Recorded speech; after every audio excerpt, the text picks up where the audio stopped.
বিশ্বের সবচেয়ে বড় গণতান্ত্রিক দেশ ভারতে শুরু হয়েছে লোকসভা নির্বাচনের ভোট গ্রহণ। স্থানীয় সময় সকাল 7টা থেকে 17টি রাজ্য ও 4টি কেন্দ্রশাসিত অঞ্চলে একযোগে উৎসবমুখর পরিবেশে শুরু হয় প্রথম দফার ভোট গ্রহণ। সকালেই সিকিমের গ্যাংটকে ভোট কেন্দ্রে ভিড় দেখা যায় নানা শ্রেণী পেশার মানুষের। নতুন ভোটারদের উপস্থিতি চোখে পড়ার মতো।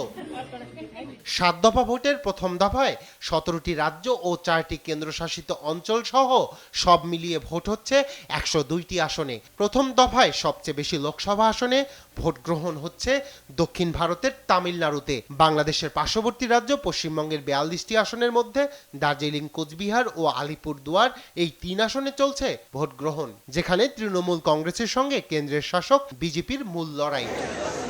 ভোট শুরুর আগে সামাজিক মাধ্যম এক্স পোস্টে দেশবাসীর সমর্থন কামনা করে বিপুল ভোটে জয়যুক্ত করতে ভোটারদের প্রতি আহ্বান জানান প্রধানমন্ত্রী নরেন্দ্র মোদী। বাংলা, হিন্দি সহ মোট 6টি ভাষায় বার্তা দেন তিনি।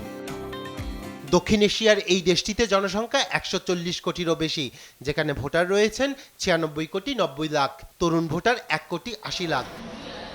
ভোট গ্রহণকে কেন্দ্র করে নেওয়া হয়েছে কয়েক স্তরের নিরাপত্তা ব্যবস্থা। যে কোনো অপ্রীতিকর পরিস্থিতি ঠেকাতে সতর্ক অবস্থানে নিরাপত্তা বাহিনী। রায়হান কবির শুভ্র, নিউজ ডেস্ক, দেশ টিভি।